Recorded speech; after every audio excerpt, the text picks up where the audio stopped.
কাছ থেকে আরো বিস্তারিত জানতে পারবো। তার আগে আপনাদেরকে বলি যে আমরা যে আমাদের যে 8 ঘন্টা কাজ, 8 ঘন্টা বিনোদন, 8 ঘন্টা বিশ্রাম, এই যে দাবিটা, সেই দাবি থেকে ধীরে ধীরে বাংলাদেশের শ্রমিক শ্রেণীকে সরিয়ে দিচ্ছে। এখন 8 ঘন্টা কাজ, 8 ঘন্টা বিনোদন, 8 ঘন্টা বিশ্রামের সুযোগ নেই। কারখানায় গেলে যে আমি কখন বের হবো সেটা জানি না, আমার সাপ্তাহিক ছুটি যে কবে সেটা জানি না। এই যে মানসিক চাপ, আর এই মানসিক চাপের কারণ হচ্ছে আমার অর্থনৈতিকভাবে, যেটাকে বলে আমাদের সংবিধান, যেই সংবিধানের 14 নম্বর অনুচ্ছেদে বলা আছে যে রাষ্ট্র শ্রমিক মেহনতি মানুষকে, বিশেষ করে কৃষক, শ্রমিক ও অনগ্রসর জনগণকে সকল প্রকার শোষণ হইতে মুক্তি দান করবে। যেখানে যেই সংবিধান অনুযায়ী আমার রাষ্ট্রের সরকার চলে, কিন্তু সেই সংবিধানের ছত্রে ছত্রে কৃষক শ্রমিকের মুক্তির কথা বলা আছে, তার ন্যায্য মজুরির কথা বলা আছে। সেগুলোকে যারা রাষ্ট্র ক্ষমতায় থাকে তারা বাস্তবায়ন করে না। তারা এখন পুঁজিপতি বা যাদেরকে আমরা বলি মালিক, এই মালিক শ্রেণীর যা নির্দেশনা তাহাই তারা পালন করে। এই জন্য আমাদেরকে বেশি করে ঐক্যবদ্ধ হতে হবে। আপনারা জানেন এসডিজি বলে একটি গোল, এসডিজি সাস্টেনেবল ডেভেলপমেন্ট গোল, এটা সরকার প্রতিশ্রুতিবদ্ধ জাতিসংঘের কাছে যে এটা আমি বাস্তবায়ন করব। এটার মূল স্লোগান হচ্ছে কাউকে পিছনে ফেলে নয়, সবাইকে একসাথে নিয়ে এগিয়ে যেতে হবে। সেটাই হচ্ছে একটি রাষ্ট্র, একটি দেশ। কিন্তু আমরা দেখছি ছত্রে ছত্রে বৈষম্য।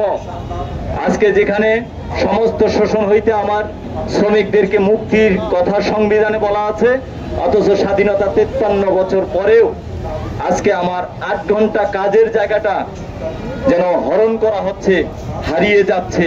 সেই দিক থেকে সকলকে সোচ্চার সচেতন হতে হবে যে না, আমার 8 ঘন্টা কাজ, 8 ঘন্টা বিনোদন, 8 ঘন্টা বিশ্রাম, আর যে মজুরি, আইএলওর গবেষণায় বলা হচ্ছে এশিয়া প্যাসিফিক অঞ্চলে একমাত্র যতগুলো দেশ আছে সবচেয়ে কম মজুরি দেয়া হয় একমাত্র বাংলাদেশে।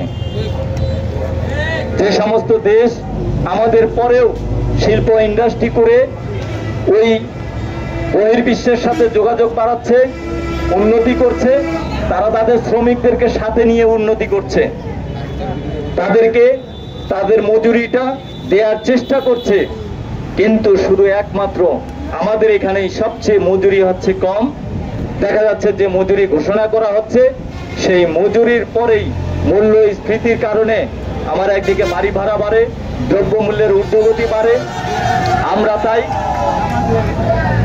তাই আমাদের এই মে দিবসের যে সকল দাবি জানিয়েছি, সেই দাবিগুলোর মধ্যে ছিল শ্রমিকদের, গার্মেন্টস শ্রমিকদেরকে রেশনের আওতায় নিয়ে আসতে হবে, আমাদের রেশন দিতে হবে, এটা আমাদের দাবি।